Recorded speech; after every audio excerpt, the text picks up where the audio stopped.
In this video, we are going to continue our discussion with what is sound, and we'll talk about formants, phase, musical intervals, sound transmission and transmission loss, the decibel with a reference, and the difference in decibels between measuring power and measuring voltage. So first, a review from last video. There were multiple different types of sound synthesis we talked about, and sound synthesis is complex waveforms for electronic instruments like synthesizers, and they're generated using harmonic filtering or by summing artificial waveforms that are rich in harmonic content, such as the square wave, the triangle wave, and the sawtooth wave. Subtractive synthesis is removing harmonics by filtering complex waveforms to make them different. Additive synthesis is the summing of two or more complex waveforms. Fourier synthesis is more of a mathematical process, and that's summing sine waves in a specific harmonic order. Frequency modulation, or FM synthesis, is used in a lot of your electronic synthesizers, and it's summing sine waves in repeated equal frequency distances, creating differential harmonics. And then finally, we have formant synthesis, and this is manipulating the formant in a complex waveform. Now, we'll start our discussion this video with formants. And formants are vibrations within an air cavity based on the size and shape, resulting in tonal changes to a sound. In complex waveforms composed of multiple harmonics, the harmonics typically have a decreasing slope in volume. When part of the harmonic content of a sound is louder than expected in relation to the decreasing harmonic volume slope, the resulting sounds will have specific tonal colors or qualities, and these are called formants. And again, they are harmonic content that doesn't act in a uniform decreasing fashion. And they give different instruments or sound transducers their unique recognizable sound. Formants are harmonics of a note augmented by the resonance of the cavity. And the basic formants for human voices and most musical instruments are found in the range of 300 to 3000 hertz. And they give us the recognizable tonal changes, such as the differences in our vowel sounds, A, E, I, O, and U. Each person or musical instrument has its own specific set of formants. No two people, no two violins, no two flutes, no two anything sound exactly the same. And the formants are what give those different items their different sounds. Formants are caused by the unusual peaks and troughs in a sound, as we mentioned in the last slide. And the material, the structural design, and the vibrational components of the instrument make these formant changes. So we can see in these two graphs there are peaks in the right side of each of the graphs where the formant frequencies are louder or higher than they should be in a typical decreasing harmonic content. Here is an example using a computer software that demonstrates the formant content to create vowels. We are going to use the mod synthesizer to demonstrate formants, and we're going to be starting with a frequency of 220 hertz, which on the musical scale is A3. It is the A note below middle C. And what you're looking at here on the screen is in this area here, you're going to see the formant frequencies once I turn those on. And then in this area above the keyboard down here, the first thing you will notice is that the fundamental frequency, the A 220 hertz, is labeled 1. And then we have the harmonics above that, the second, the third, and the fourth harmonics, which represent one octave, and then a fifth above that, and then an octave above that, and then so on up the harmonic series. When I turn the Formants on, you will see red shaded areas down here above the keyboard, which represent where those Formants fall within the frequency spectrum in reference to the fundamental note and then the harmonics as well. The area down here is going to allow me to select the first and the second Formant, which are the two Formants that help us detect vowel sounds.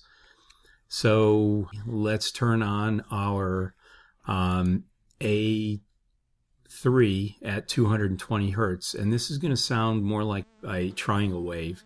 And then as I add the Formants, which are not related to the overtone series, they're related to the cavity size of the throat and the nasal cavity and the lungs of the person or the instrument generating the sound.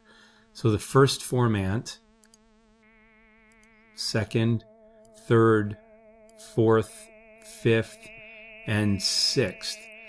Now this is a male voice singing the letter A. And of course it probably doesn't sound too much like a male voice singing the letter A until I change the pitch, and then you'll have a reference to the actual Formant sound within the vocal cavity.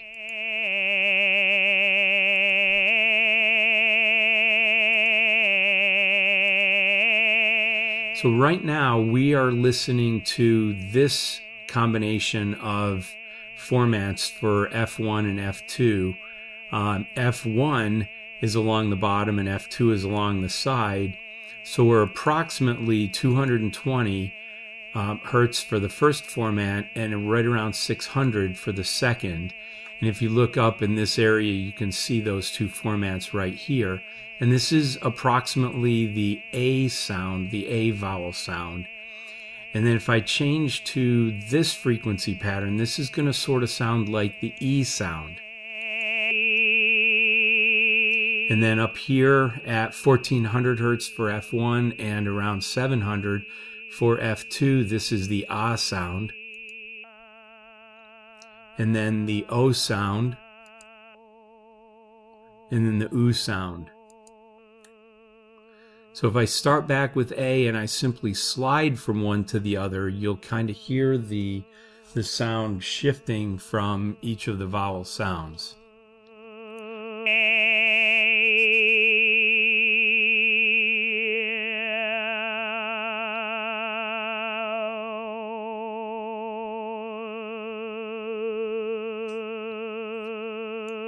Of course, this isn't perfect, but it kind of gives you the general idea. The pitch has not changed, just the Formants above the pitch, and in some cases below the pitch. In this case, it's not, but you could be below the pitch.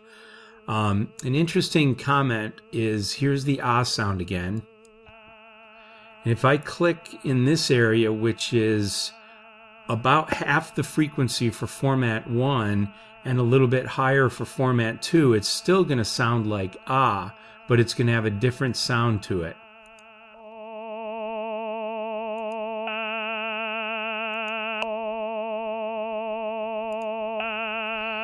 And it's this difference in tonal qualities that differentiate from one person to another person, or from one instrument to another instrument, and how you can, without seeing the person or the instrument, determine which instrument is playing, and it all has to do with the Formants.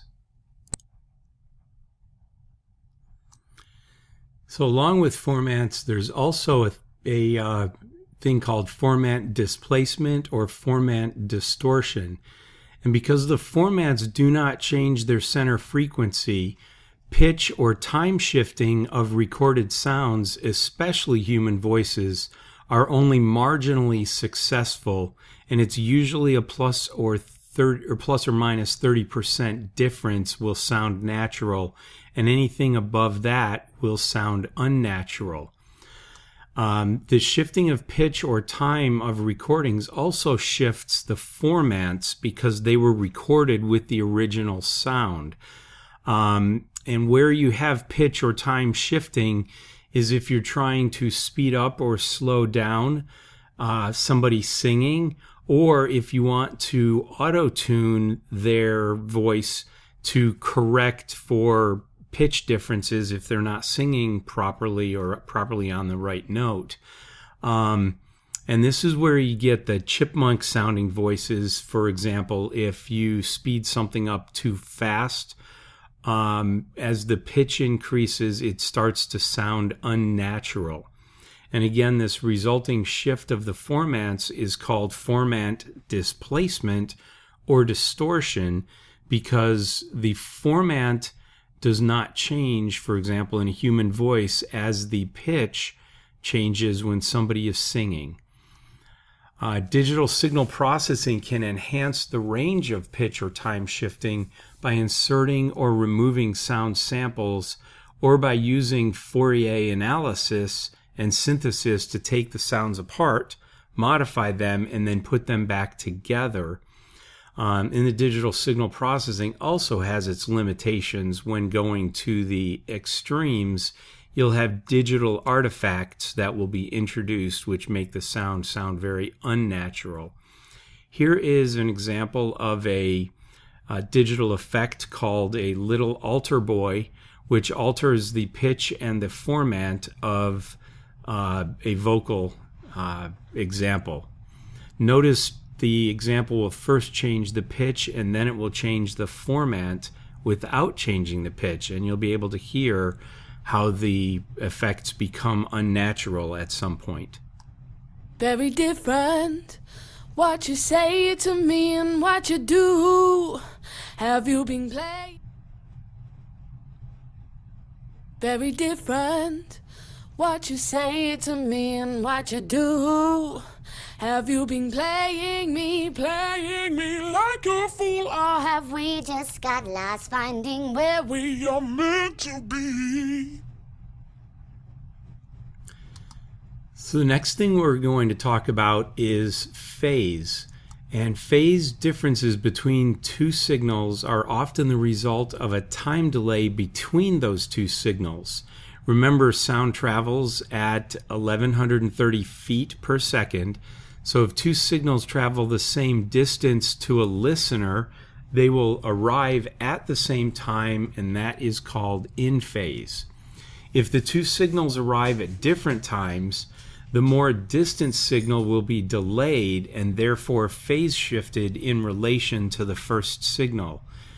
The resultant wave will be a partial addition and or a partial cancellation, and the phase of the result will be somewhere in between the two original signals. The amount of the phase shift is related to the speed of sound and the frequency of the original signals. Phase is expressed in either degrees, like 90 degrees, 180 degrees, 360 degrees out of phase, or in time, 3 milliseconds, 5 milliseconds, 10 milliseconds, 1 second, etc. If two waves are said to be in phase, their compression or positive angle and their signal and the rarefaction, the negative half cycles coincide at exactly the same time and space. The in-phase signals in this example are red, and if you add a second signal that is 100% in phase or 0 degrees out of phase, the green waveform, the superimposed sum of the two of those will be twice as loud. For a 180 degrees out of phase signal, you have the red signal, and then the green signal is exactly 180 degrees out of phase.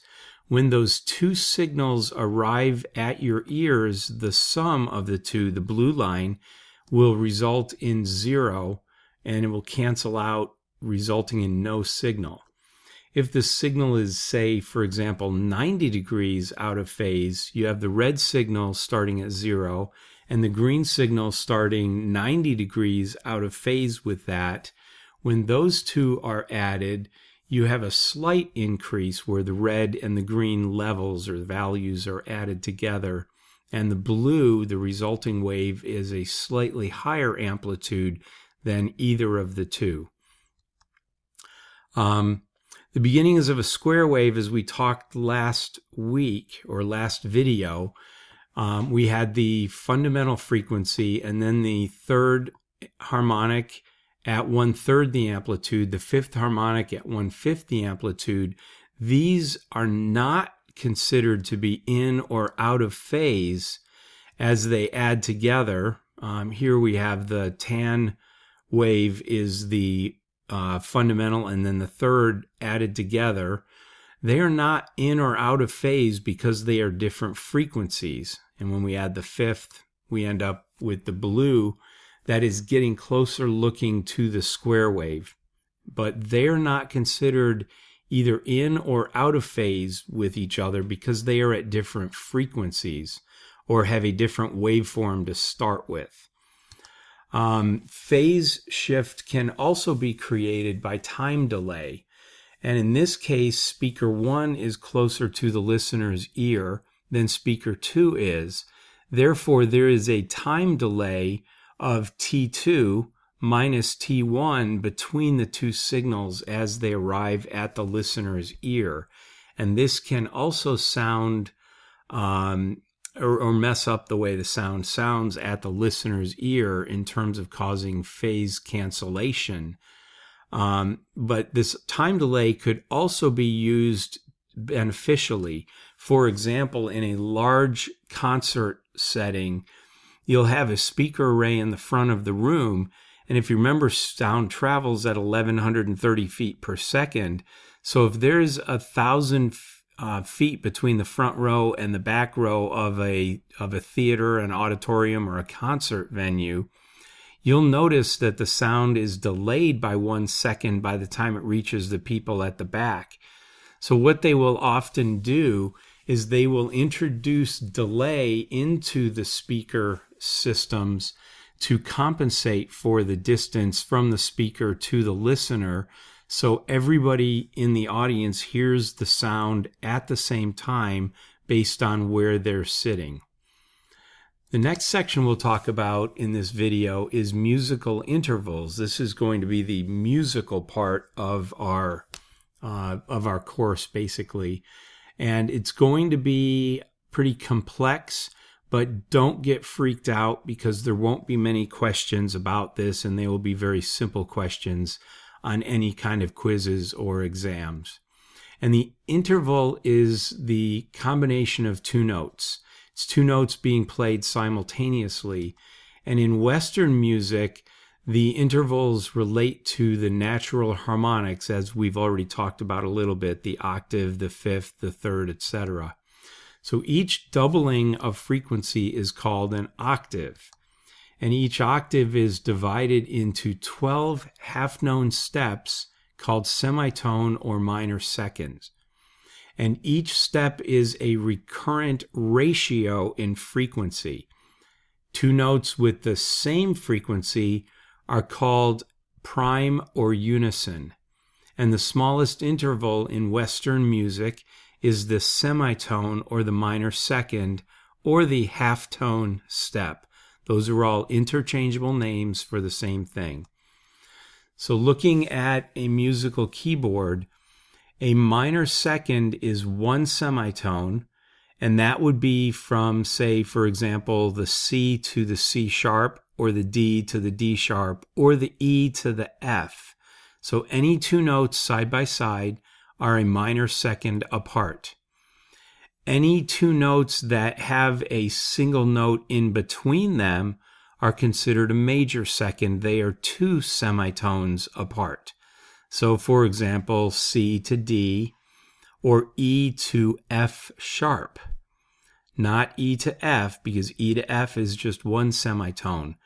A minor third, would be having two notes in between the two notes that we're playing. For example, the C to a D sharp. The major third would be C to E. Natural fourth would be C to F. And the augmented fourth is C to F sharp. Natural fifth is C to G. And of course, I'm saying C to G, but it could also be D to A or F to C, because they have the same number of semitones in between them. And then, of course, the largest is 1 octave, and 1 octave has 12 semitones between the two notes. The usable fundamental frequency range of musical instruments ranges from about 20 hertz to about 7,500 hertz, covering roughly 10 octaves. And the reason for this, the reason it doesn't go all the way up to the 20,000 hertz, is because the 7,500 hertz would be the fundamental, and then there are the harmonic content above that reaches up to the 20 kilohertz. But we have a hard time discerning that top octave if we just hear the fundamental frequency. And each octave has 8 basic diatonic notes, those that are combinations of whole steps and half steps. And in this case, we would have, in the key of C, we would have C, D, E, and then from E to F is a half step or 1 semitone, and then G, A, B, and C.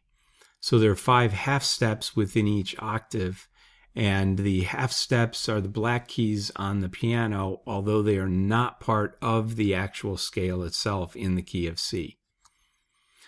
Due to the equal temperament tuning, adjacent white notes share a common black note.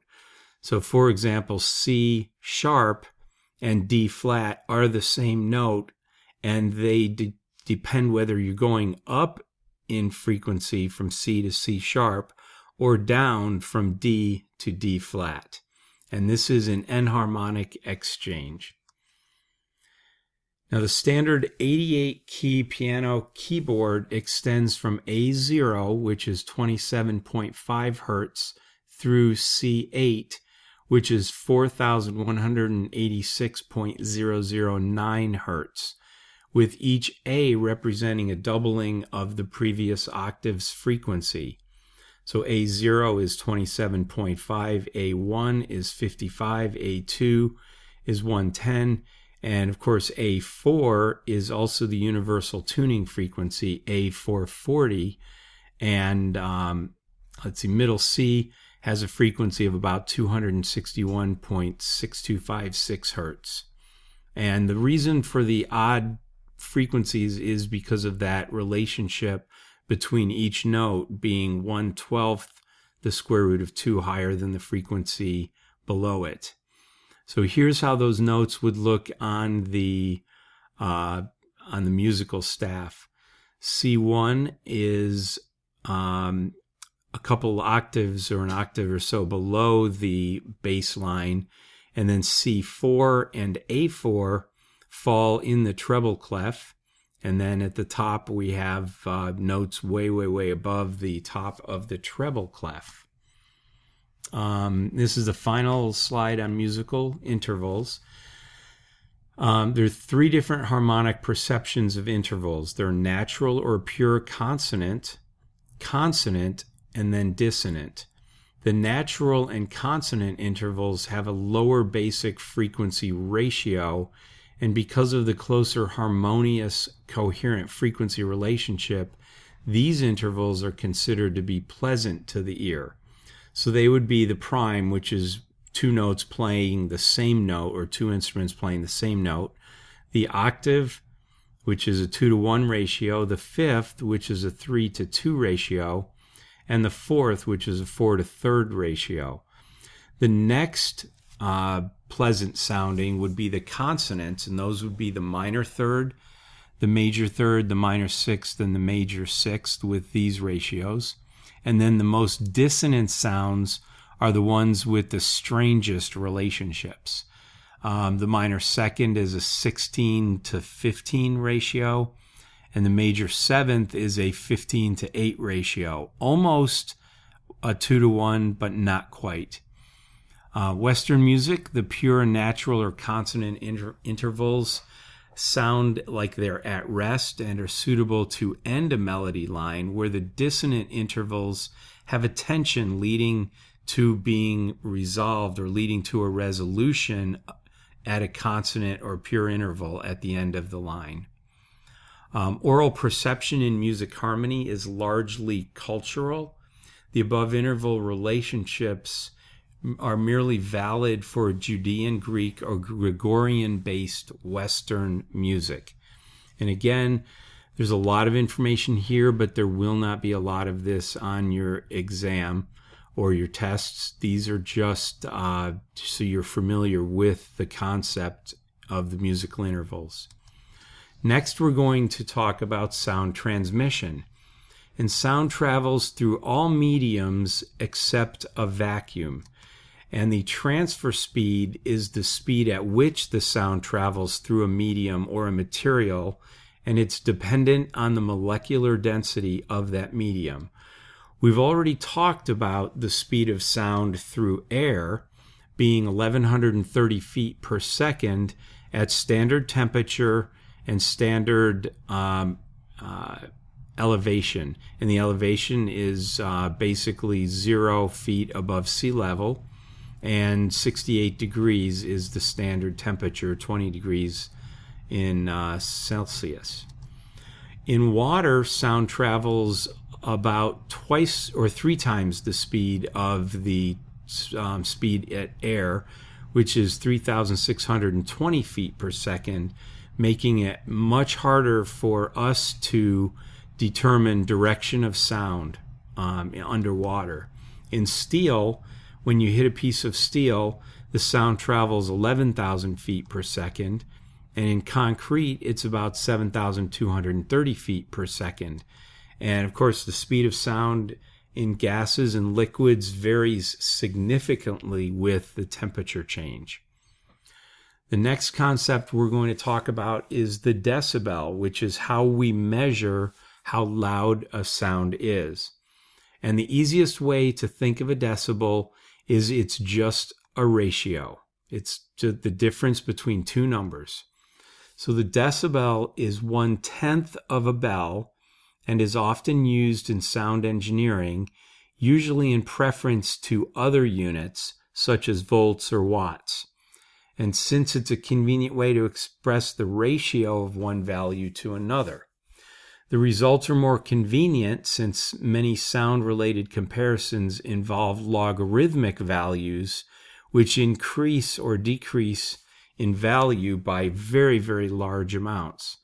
For example, the range of sound intensities perceived by humans ranges from 0.0000000000001 watt per meter squared to approximately 100 watts per meter squared. But in decibels, we only have to deal with 0 to 140. So it's much easier to deal with decibels than it is to deal with the actual values in power or voltage. So the decibel is based on the base 10 logarithm of the ratio of 2 numbers, and it describes how much larger or smaller one value is than another. So the basic formula is the number of decibels is equal to 10 times the base 10 logarithm of the 2 power values, one divided by the other. So, for example, if P1 is 2 watts and P2 is 1 watt, then we have the equation 10 times the log of 2 over 1, or 10 times the log of 2, and the log base 10 of 2 is 0.3. So multiplying that by 10, you have approximately 3 decibels. So to make this simple, an increase of 3 decibels results in a doubling of the power, going in this case from 1 watt to 2 watts. An increase of 6 decibels results in a quadrupling of the power. So we would go from 1 watt to 4 watts. So 1 to 2 is 3 decibels. 2 to 4 is another 3 decibels. 4 to 8 would be another 3 decibels. 8 to 16 is another 3 decibels. So it's easy to see here, going from 1 to 16 watts is 3, 6, 9, 12 decibels, as opposed to multiplying by 16 times. And that's where the benefit of the logarithmic scale comes into play. Every time you double the power, you add 3 dB. Every time you have the power, you subtract 3 dB. And if you can remember that, doubling the power increases by 3 dB and having the power decreases by 3 dB, you know pretty much as you need to know for this course. And that equation that you see, 10 times the base 10 log of P1 over P2, becomes more of a reference. I would practice with your calculator. Get a calculator that has a log button on it and do 10 times log and then open parentheses 2 divided by 1 or 4 divided by 1, etc. to practice. But that is the complexity of the math in this course, is just understanding the log button on your calculator. For other than power ratios, the relationship to power is always taken into account, and we'll see this in a few slides. So here's our equation again. Let's run through a couple examples. What is the decibel change if we replace a 25 watt amplifier with a 50 watt amplifier? So in this case, we have doubled the power of the amplifier. So here is our equation. The number of decibels is equal to 10 times the log of 50 divided by 25. And there's a typo there. It should be 10 times the log of 2, not 3. And therefore, the log of 2 is 0.3, which multiplied by 10 gives us our 3 decibels. This was the example from the previous slide, except for the typo. So it should be 10 times the log of 2, which is 0.3. So 10 times 0.3, and we have a 3 decibel change. Now, if we replace a 50 watt amplifier with a 75 watt amplifier, the 75 divided by 50 is 1.5. So we haven't quite doubled the power here. We've only gone up by half instead of doubling, by going up by a factor of 2, basically. So 10 times the log of 1.5 is equal to 10 times 0.176, or approximately 1.8 dB. So we're not quite at the halfway mark of 1.5. We're a little bit higher, 1.8 decibels. And then for the third example, we're going to replace a 200 watt amplifier with a 100 watt amplifier. So we've cut the power in half. So we look at this equation, and we have the decibels is equal to 10 times the log of 100 divided by 200, which is 0.5. And the log of 0.5 is negative 0.3. So compared to the first example where it was a positive 0.3 when we doubled the power, here we're halving the power and we have negative 0.3.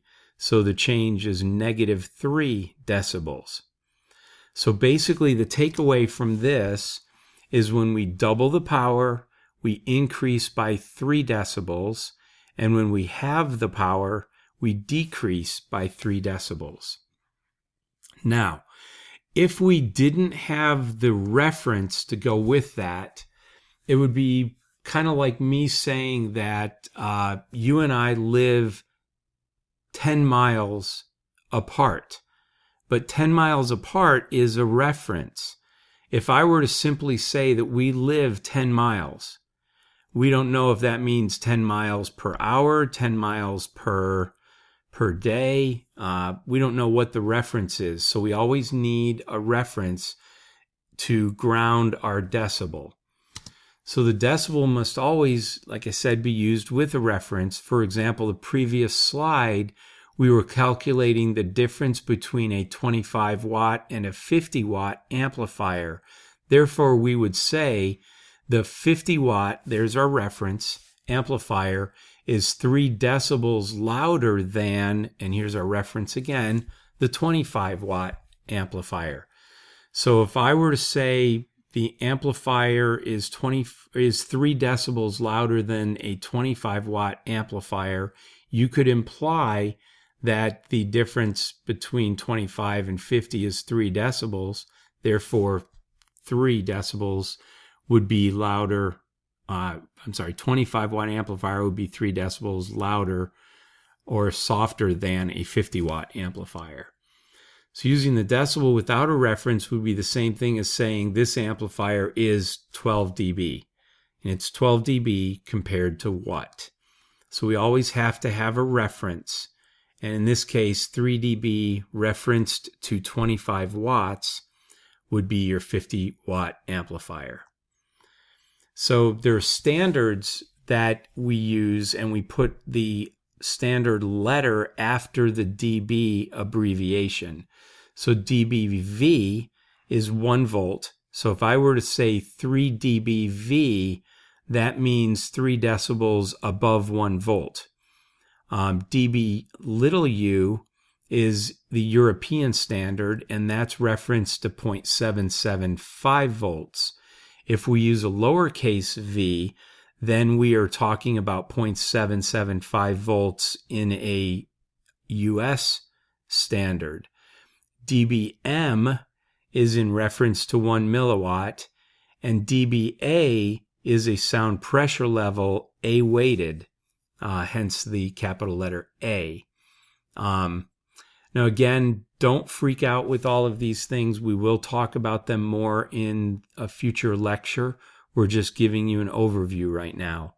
So in practice, a few reference levels are accepted as implicit. For example, to state that the sound pressure level is 77 dB, it's assumed to use the reference of 20 micropascals.